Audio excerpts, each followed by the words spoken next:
Hello, Steve White. And just like that, we're up to episode 5.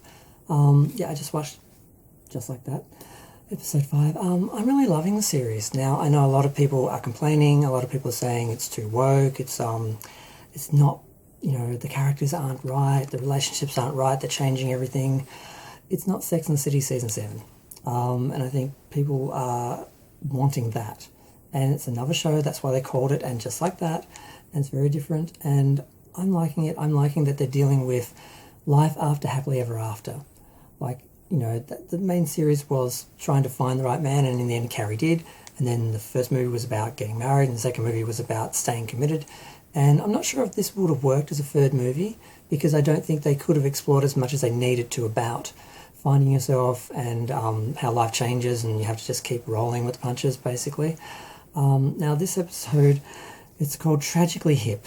And I heard that, I'm like, is that going to be a pun on hips? And yes, she has a problem with her hip. Now, it's not necessarily arthritis like she thinks, and it's not because she's old. She was born with a defect, a congenital defect that she never knew about. So she has had an operation.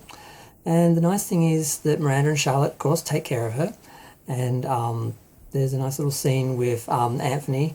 So we've got the 4 gals together again, not the original 4 girls, but like when they had, Stanford.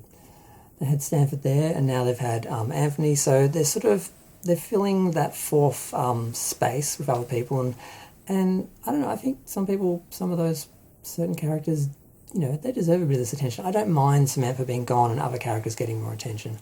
And the different dynamics of this show. But they work out basically how they're going to help her and all that. And Anthony's probably the most fun, because when she comes home from the hospital, he has one of his big, studly men that works at his bakery, which is basically people go there just to look at the men, I think, not actually buy the food, carry her up the stairs and that. And it was surprising to realise her name is actually Caroline. That was something someone mentioned. The guy in the store mentioned, and people were like, what, is that a real name? And people actually Googled and found out, yes, her real name is Caroline. They just call her Carrie for short. God, what else is happening? Well, there's the whole issue of, dealing with it and that. And the actual operation and everything, they're there with her and all that, and the pills and everything.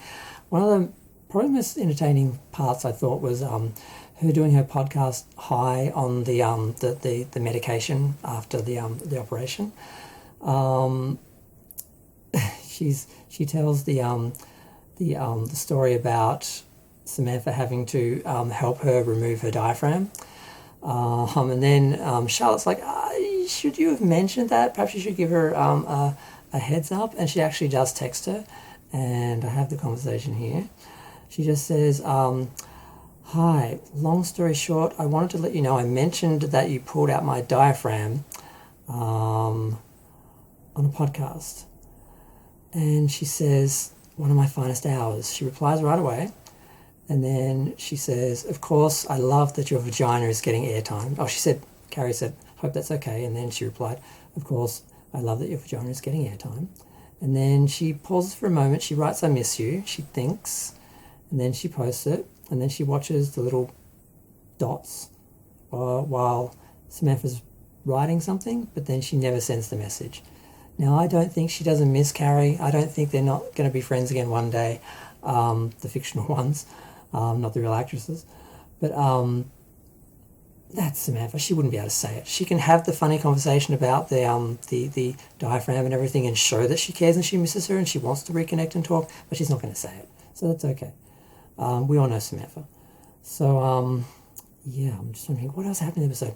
Of course, they confront Miranda about her drinking, because she gets a book, How to Quit Like a Woman, and she thought Charlotte sent it to her because it came from Amazon, and she realises when she gets an email later on asking her if she enjoyed her purchase, that she drunk ordered it, which of course really cements the fact that she does have a drinking problem.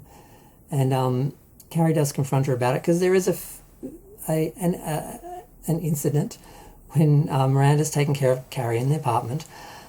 Carrie wakes up, well, she's asleep, and Che comes over to say hello to Carrie, but she's asleep. So then they start talking and drinking and smoking, and a shotgun leads to a kiss, and the kiss leads to some below the pants line action, which Miranda apparently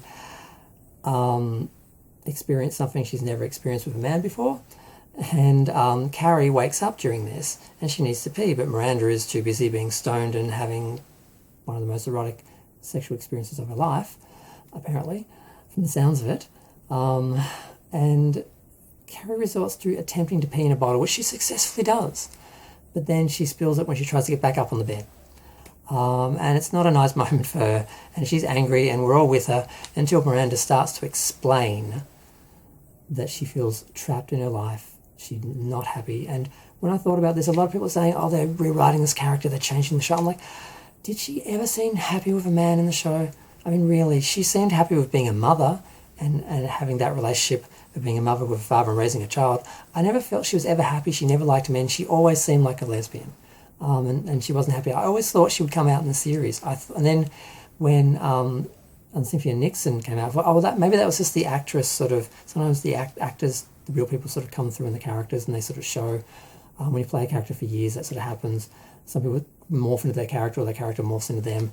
But I'm totally buying that she was not happy and that this is her finding herself. A lot of people do this. They think, if I find the right man, I'll be happy. If I get married, I'll be happy. If I have a kid, I'll be happy. If they put up all these things they think that's going to make them happy because they're trying to avoid the truth, which is that, they're bi or lesbian or gay or whatever. I think Miranda's gone through that, and a lot of gay men do that. I know gay men who have children because they went through the whole thing and then realised, oh, I'm gay. So I'm not buying that this is just, that they're just tacking this onto the character or ruining the character or anything like that. So they had that big moment, and Cynthia Nixon, her performance was really good. I was moved. I was crying a bit because I was with Carrie. I was annoyed with her. I'm like, what is? Because I've had alcoholics in the family, they never addressed their drinking their whole life, as far as I know, and they both died drinking, as far as I know. I wasn't there for one of them, so I was very much on Carrie's side. But then when you realise that what she's been going through, and she's like, I was never happy, and she's like, that's not true. It's like, it feels like I've never been happy. And she said, basically, we all started drinking too much in the pandemic. I just never stopped. That she's like, do you think if I thought I had a problem, I wouldn't quit? And that's probably why she ordered the book for herself. The other thing that's happening, and I think this is going to be a 10-minute video, the other thing that is happening is with Charlotte, who we all loved. She's trying to be the perfect mother. She finds out... it's funny how funny it is afterwards, because she's talking and the other ladies in the Zoom call mention Rock, and she's like, who's Rock? And they all go, okay, let's go now. And they all abandon her, and her friend calls her up and says, do you realise that Rose is calling herself Rock now? And everyone, all the teachers, everyone at school knows it and is doing it, but they're in the dark. Kind of like Cher was the last person to know Chastity was gay. Even the most wonderful mother, somehow they still are terrifying to their children. The children don't want to tell them. And a lot of people are criticising the show for being woke and saying this is all forced. I'm like, no, there are women out there going through this. They need to see another character going through this, because it's not a horrible thing, but it must be just really confusing and trying to work out, because you don't want to do the wrong thing and screw up your child, especially when they're dealing with issues that society has. I get it. I'm glad that this character's going through this. And Charlotte's trying to do the best, and Harry's annoyed that the teachers didn't inform them. They were like the last to know, and he sort of feels like everyone else, all the decisions are being made around them, which I think is really fair. They don't have any issue with the idea of her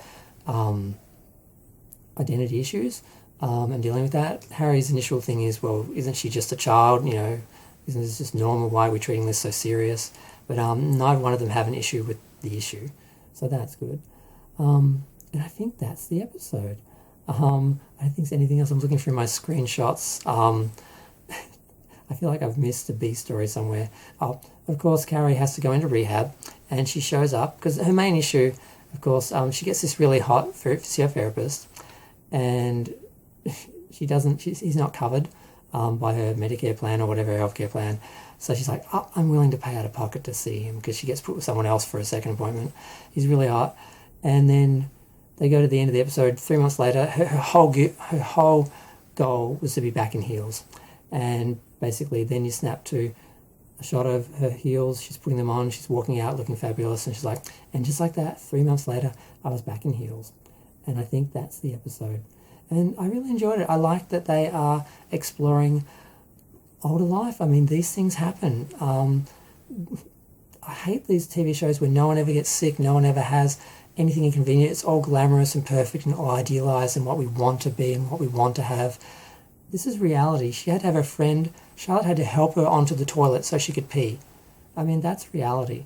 And it's not glamorous, it's not fun, but I think you live long enough, you all go through these things. And I'm glad that these characters I'm glad to share these sort of life moments and life changes with these characters that have been with us, for decades now. I think it's nice. I love the show. I'm going to go. I have nothing left. I've gone through all the pictures. I don't think there's any scenes I missed or any storylines I missed in the episode. And I loved it. And I'm looking forward to the next 4 episodes. And I hope they do a second season. I'm going to go. Feel free to share, like, comment, subscribe. Thanks. Bye.